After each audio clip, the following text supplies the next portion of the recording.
왕이 그의 뒤를 이어서 왕이 될 것이다. 새 왕은 백성을 억압하는 세금 징수원들을 전국 각 지방에 보내고 세금을 많이 거두어서 나라의 영화를 유지하려고 하겠지만 얼마 안 가서 아무도 모르게 살해되고 말 것이다. 뒤를 이어 어떤 비열한 사람이 왕이 될 것이다. 그는 왕이 될 권리도 없는 악한 사람인데도 왕위를 차지할 것이다. 그는 은밀하게 술책을 써서 왕권을 잡을 것이다. 홍수와 같은 힘을 가진 군의 세력도 그의 앞에서는 패하여 깨질 것이며 동맹을 맺고 왕위에 오른 왕도 그렇게 될 것이다. 다른 나라들과 동맹을 맺으나 끝내는 그 나라들을 속이고 비록 그가 소수의 백성을 다스리는 통치자이지만 점점 세력을 확장하여 패권자로 군림하게 될 것이다.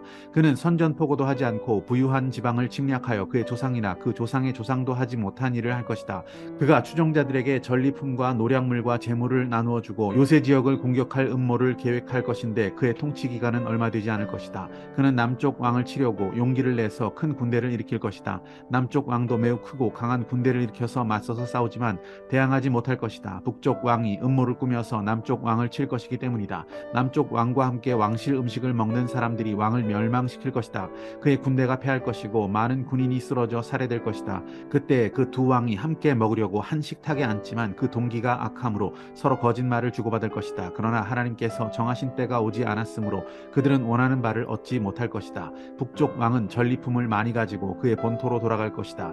그러나 그에게는 거룩한 언약을 거역하려는 마음이 있어서 자기 마음대로 하고서야 그의 땅으로 돌아올 것이다. 정한 때에 그가 다시 남쪽으로 내려가서 이집트를 치지만 그때에는 전번과 다를 것이다.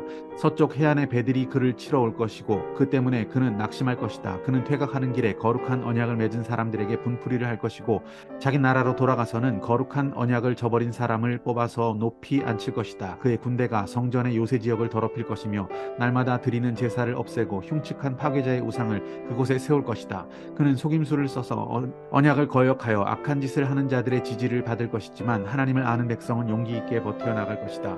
백성 가운데서 지혜 있는 지도자들이 많은 사람을 깨우칠 것인데 얼마 동안은 그 지혜 있는 지도자들 가운데 얼마가 칼에 쓰러지고 화형을 당하고 사로잡히고 약탈을 당할 것이다. 학살이 계속되는 동안에 하나님의 백성이 조금은 도움을 받을 것이나 많은 사람은 술책을 쓰며 적군과 한패가 될 것이다. 또한 지혜 있는 지도자들 가운데 얼마가 학살을 당할 것인데 이 일로 백성은 단련을 받고 순결하게 되며 끝까지 깨끗하게 남을 것이다. 하나님이 정하신 그 끝날이 올 때까지 이런 일이 계속될 것이다. 할렐루야, 아름다운 새날입니다. 11장 말씀은 앞으로 벌어지게 될 세상 나라의 비열한 전쟁들을 예고하고 있습니다. 오늘 본문에는 비천한 왕, 배신과 음모와 온갖 악행을 저질렀던 왕 안티오쿠스 에피파네스에 관한 기록을 주요하게 다루고 있습니다. 그는 잔인하게 이스라엘 백성들을 짓밟았고요. 신자의 삶을 망가뜨렸던 왕이었습니다. 주님의 날이 가까워질수록 전쟁과 또 전쟁에 관한 소문이 그치지 않을 것이다. 이렇게 우리 주님은 예고하셨습니다. 그렇다면 하나님은 왜 전쟁을 허용하실까라고 하는 의문을 우리는 제기하고 싶습니다.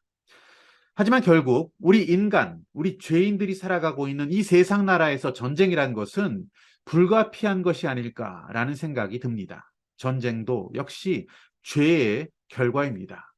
그 피해의 규모로 본다면 전쟁이라는 것이 매우 끔찍한 결과를 낳는 것이긴 하지만 사실상 그 본질은 죄로 나타나는 다른 여러 형태의 악한 결과들과 크게 다를 바는 없다고 볼 수가 있습니다.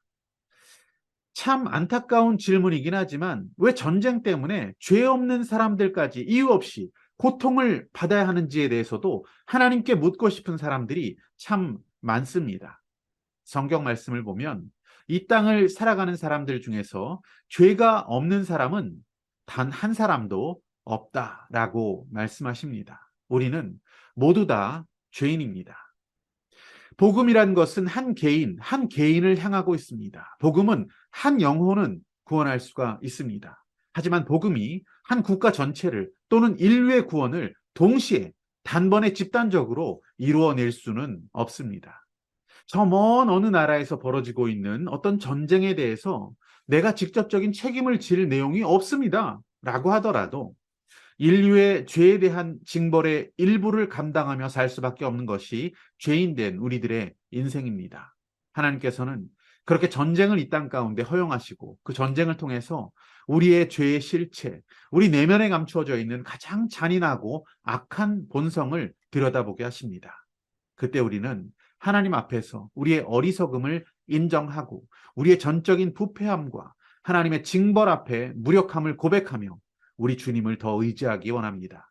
영원한 평화의 나라, 하나님의 나라를 더욱 소망하는 마음으로 살아가는 마지막 때가 되기를 원합니다. 오늘 붙드신 하나님 말씀과 믿음의 결단은 무엇입니까?